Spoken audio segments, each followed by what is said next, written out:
Hoje a gente vai explorar uma ferramenta muito poderosa para a gente aprimorar a modularidade e reusabilidade dos nossos componentes, os famosos Higher Order Components, ou HOCs, tá? E aí eu vou te mostrar aqui também na prática, tá? Como é que a gente pode criar os nossos HOCs, tá? Mas imagina o seguinte, imagina você ter a capacidade de enriquecer seus componentes com funcionalidades extras, sem comprometer a simplicidade do seu código. Os HOCs, eles oferecem exatamente isso, tá? Permitindo que a gente consiga encapsular lógicas específicas e aplicá-las a diversos componentes de forma mais elegante, tá? Só que, por que a gente não ouve tanto falar de HOCs mais, né? Ultimamente, principalmente.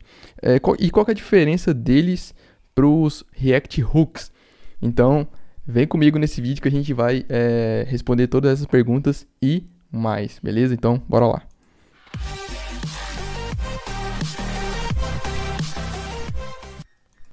Fala, galera, beleza? Júnior Alves aqui. Bom, como eu comentei, né, a gente já está aqui, eu já vou deixar aqui aberto a documentação do React, tá? Lembrando que a gente está na versão antiga aqui, na versão Legacy da doc do React. Por quê? Porque na doc nova a gente não tem nada referente aos High Order Components, certo? Então por isso que eu estou nessa versão aqui. Então ele já fala aqui para mim, né, que essa versão não é a versão mais atualizada, mas enfim. O importante da gente entender aqui, tá? Eu vou deixar esse link aqui na descrição para você dar uma olhada depois, caso você queira. Tá? Mas eu recomendo fortemente você dar uma olhada nesse, né, se você for estudar React, etc, na documentação nova que ele deixa aqui no topo, tá? Mas, como eu comentei, como a gente não tem nada referente aos High Order Components lá, a gente tá na versão mais antiga aqui. Então, beleza. Só que a gente tem um detalhe aqui que é bem importante a gente entender logo de cara, tá? Primeiro, o que são os High Order Components, tá? O tal do Rock, né? Não tem nada a ver com o professor Rock, né? Inclusive, eu até curto bastante os vídeos dele, mas não tem nada a ver com o professor Rock aqui. Mas é interessante a gente entender, tá? O que são primeiro, antes da gente começar a codar os nossos Rocks aqui, beleza? Bom, de forma bem simples, tá? Um Rock, ele é uma função que recebe um componente via parâmetro e retorna um novo componente. De forma bem direta e simples, é exatamente isso, tá? Um ponto importante da gente falar é que eles não fazem parte do React, né? Como os React Hooks, por exemplo. Mas sim, eles são uma técnica, um pattern ali, que a gente pode utilizar para reaproveitar a lógica do componente por conta da natureza do React de ser composto por componentes, certo? Então, basicamente, como eu falei, é uma função que recebe um componente por parâmetro e retorna um novo componente. O ponto importante aqui é esse. A gente não altera o componente original, tá? A gente retorna um novo componente. Eu acho que a gente entendendo isso, a gente já consegue seguir adiante aqui nesse vídeo, tá? E já começar a criar os nossos HOCs aqui, tá? E aí, um outro ponto que a gente vai ver aqui na prática é, por exemplo, né? Imagina o seguinte cenário. Você precisa de adicionar autenticação em alguns componentes aí da sua aplicação. Você poderia utilizar hooks, obviamente, certo? Já tem inclusive vídeos aqui no canal sobre isso, mas a gente também poderia utilizar os hooks. Mas para o final do vídeo eu explico mais a diferença entre eles e qual que eu recomendo você utilizar e por quê, beleza? Mas vamos lá. Então basicamente a gente criaria aqui, por exemplo, um with, deixa eu ver aqui. Aqui a gente poderia criar, por exemplo, aqui, ó, with authentication. Por que esse with, tá? É como os hooks, né? Os hooks a gente segue aquele padrão de utilizar o sufixo, né? Aliás, o prefixo é use, certo? Então a gente sempre inicia um hook ali como use, né? Context, use, callback. Aí se você tiver um hook customizado seu, você colocaria, por exemplo, um use auth e por aí vai, certo? Os hooks, a gente tem esse prefixo with. Então, with authentication, with logger e por aí vai, certo? Então, a gente segue esse padrão. Então, a gente vai criar aqui, lembrando que ele é uma função, certo? Então, é uma função que recebe alguma coisa por parâmetro aqui e retorna alguma coisa, certo? Então, basicamente isso. Então, aqui a gente pode fazer o quê? O que a gente vai receber aqui como parâmetro, né? A gente vai receber aqui um componente. Lembrando que a gente está utilizando TypeScript aqui, mas daqui a pouco eu já tipo isso daqui, tá? E eu só vou colocar aqui como um com C minúsculo, daqui a pouco você vai entender o porquê. E aí, o que a gente precisa fazer aqui, né? O que um high order component ele faz? Ele recebe um parâmetro, um componente via parâmetro, e retorna um componente novo, e um componente melhorado, né? Com alguma lógica agregada nesse componente que ele recebeu como parâmetro, certo? Então, o que a gente pode fazer aqui? Vamos lá, a gente recebeu o componente, certo? E aí a gente poderia fazer assim, ó. Const with authentication. Espero que esteja escrevendo authentication corretamente. E aí, esse cara aqui ele vai receber algumas props, certo? E a gente vai checar aqui, ó, se alguma dessas props aqui, por exemplo, tiver o is authenticated. Se ele não tiver isso daqui, a gente retorna, por exemplo, um H2 dizendo unauthorized. Acho que é isso. Perfeito. Se não, a gente retorna ali o children, certo? Children, passando as props. Essas props aqui. Então, ó, a gente recebeu um componente. A gente criou esse componente aqui dentro, certo? Dentro do nosso rock. Esse cara aqui é um componente, que ele retorna um HTML aqui, né? Se não tiver autenticado, retorna aqui um H2. Se não, ele retorna ali o componente corretamente com as props necessárias. E daí, por fim, né? Obviamente, a gente retorna esse cara. Então, esse with authentication. Certo? Vamos lá. Tá reclamando de todo lado aqui por conta da tipagem, né? E aqui não é children, aqui é component. Bom, basicamente seria isso, tá? Se a gente não estivesse utilizando TypeScript. Mas daqui a pouco a gente tipa isso daqui, tá? Vamos ver se isso daqui tá funcionando, a lógica que a gente implementou aqui. Então, imagina agora que a gente tem aqui, ó, sei lá, um user component, sei lá, alguma coisa assim. Esse user component aqui, ele pode ter uma tipagem. Vou colocar aqui user component, certo? E aqui, ó, a gente vai, por exemplo, colocar aqui um username. Vamos supor que ele recebe um username que é um string, tá? Então, ele vai vir aqui, vou ter esse user component props, né? E aqui ele recebe esse user name.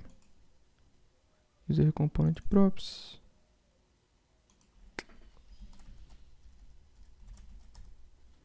Perfeito. Daí, ele renderiza aqui, vamos supor, um H2 aqui, esse user name. Show.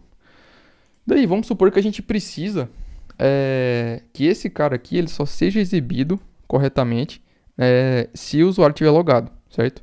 Então, aí a gente vai precisar desse cara aqui, né? Que ele foi criado para isso. Então, ele recebe um componente e se ele estiver logado, se o usuário estiver logado ali, ele exibe o componente. Se não, ele exibe aqui um fallback, né? Um texto aqui, informando que o usuário não está autenticado. Então, perfeito. E aí eu vou fazer o que agora? Vou criar aqui, por exemplo, deixa eu ver, component with authentication. E aí ele recebe quem? Na verdade, ninguém. Ele recebe o with, passando o user component, certo? Não deu erro aqui, né? A tipagem tá faltando aqui em cima, então, beleza. E aí agora eu vou fazer o seguinte, tá? Eu vou passar esse cara pra cá. E eu preciso, né, como eu tô sem o TypeScript aqui, né? Então ele não tá me reclamando. Mas aqui eu preciso passar o... Aqui, ó, nem tem nada. Aqui eu preciso passar o is authentication, tá? Que vamos supor que é essa própria que eu tô precisando aqui, ó. Que eu tô esperando ela lá em cima, então vou passar que ela é true. Então isso aqui é a mesma coisa de eu fazer só isso, certo? E eu preciso passar também o username. passar o username, vou passar aqui John. Fechou? Salvei. Olha que interessante. Eu passei que ele está autenticado, certo? Então, ele exibiu corretamente o meu componente. Agora, se eu passar isso aqui como falso e salvar, repara o que vai acontecer aqui agora. Show, né? Então, o nosso rock, ele está funcionando, certo? Agora, a gente precisa só melhorar a questão da tipagem dele aqui, né? Então, vamos lá, recapitulando, né? A gente recebe um componente, a gente cria essa checagem aqui dentro, certo? Com essa autenticação, então ele recebe essas props, tá? Que essas props elas vão vir do componente externo, que nesse caso aqui seria o nosso user component, tá? E ele checa também se essas props ali ele tem a ver, né? Ele tem esse is authenticator. Vamos criar essas tipagens que acho que fica mais simples da gente entender, tá? Então, vou criar aqui with, vai ser esse nome aqui, só que assim, props. Tá, e aqui eu vou ter o is authenticator. E vou passar que ele é um boolean. Opa, um boolean. Perfeito. E aqui, eu preciso fazer alguns detalhes aqui, tá? Então, eu vou criar aqui um genérico. Eita. Eu vou criar aqui um genérico, tá? Que vai ser um P. Que ele extends um object. Por conta da tipagem, né? Das props que ele pode receber por fora, tá? E aqui, ó. Esse component, ele vai ser do tipo react.componentType. Component type, esse cara aqui, ó. Passando, né, recebendo esse genérico aqui que vem de fora, tá? Que são as props que vêm de fora. Perfeito. Então, deixa eu salvar isso aqui. E agora, a gente tipou agora o nosso componente, né? Então já está corretamente aqui, passado. Agora, essas props aqui, elas são o que, tá? Então aqui, ó, eu vou, por exemplo, aqui a gente pode fazer assim, ó, react.fc. Ele estende o P, que ele vem ali de fora, mais esse cara aqui, certo? Então perceba que ele já parou de reclamar e agora o nosso componente está totalmente tipado. E agora, se eu pegar, por exemplo, aqui e remover esses caras, olha lá, o nosso componente não, ele precisa desse username, tá? Então, olha lá, ele tem o isAuthenticated e tem o username. Então, eu preciso passar o isAuthenticated aqui e preciso passar também o username. E aí eu vou passar o John novamente. Passei a Authenticated true, ele vai exibir agora o John ali, perfeito, do jeito que estava antes, só que agora perfeitamente tipado, né? Então a gente tem o nosso hook, o nosso rock, tá? O nosso higher order component, tá? Que ele adiciona essa camada de checar se o componente, né? Ele tá, com base se o usuário tiver autenticado ou não, a gente vai exibir corretamente aqui o componente ou não, certo? Cara, isso aqui é muito interessante e a gente consegue utilizar isso aqui para várias coisas, tá? Então, eu convido você a fazer um exercício aí e pensar quanta lógica, né, você tem aí na sua aplicação e você poderia utilizar, né, um rock, por exemplo, para poder encapsular e compartilhar essa lógica, essa mesma lógica em vários componentes, tá? Obviamente, a gente consegue fazer esse mesmo comportamento aqui com os hooks, certo? Então, você poderia também criar um use authentication e aí você vai ter essa mesma checagem aqui. Obviamente, você não vai retornar um HTML aqui dentro, né? Então, você não retorna um componente dos hooks. Então, essa é a primeira grande diferença, tá? E por que a gente não vê tanto a utilização de hooks mais hoje em dia? E, inclusive, nem na própria documentação do React mais recente não tem nenhuma citação sobre hooks. Bom, basicamente os hooks eles foram muito utilizados e eram muito úteis, principalmente quando a gente utilizava os componentes ali via classe, antes da versão 16.4, se eu não me engano, ou 16.8, se eu não me engano 16.8, aqui foi a introdução dos React Hooks, tá? Então, até a 16.7, quando a gente utilizava e só tinha a forma de criar componentes baseado em classes, os hooks eles eram muito utilizados, porque é a única forma que a gente tinha, né, de compartilhar de fato ali essa parte, essa lógica, né? E não era, como eu comentei, não era uma parte, não era um core, não era uma API que o React provia, não. Com base na natureza do React de ser, né, componentizável, surgiu esse padrão, esse pattern aqui, que nada mais é, né? Ele parece bastante aqui o factory, né? Então a gente tem o factory, que literalmente é uma fábrica, que ele recebe alguma coisa aqui e ele retorna outra coisa, certo? Então ele é bem interessante a gente utilizar. Inclusive, já tem outros vídeos aqui no canal também falando sobre designer paths que a gente consegue utilizar no React e com React Hooks, e enfim. Recomendo também bastante você dar uma olhadinha, vou deixar o link também na descrição desse vídeo. E basicamente é isso, tá? E aí a minha opinião, né? Você deveria utilizar os hooks ou os hooks? Eu recomendo sempre você utilizar os hooks hoje em dia, tá? Até porque, como eu comentei na própria documentação nova do React, não tem nada falando sobre os hooks mais. Mas nada impede de você utilizar. Então, tanto é que a gente está aqui utilizando o projeto com Next, né? Não que isso vai impactar em alguma coisa, mas com Next, com funcional, né? Que é um componente funcional, então poderia ter um estado aqui, etc.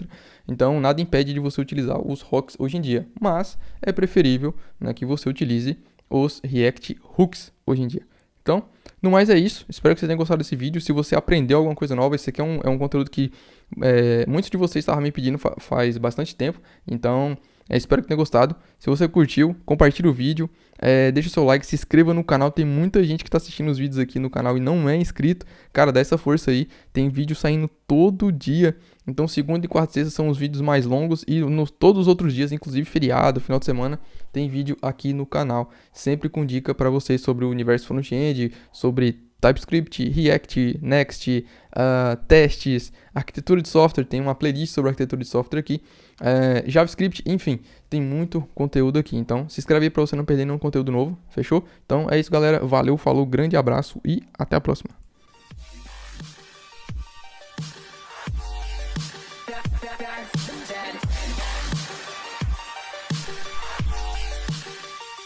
From the dead.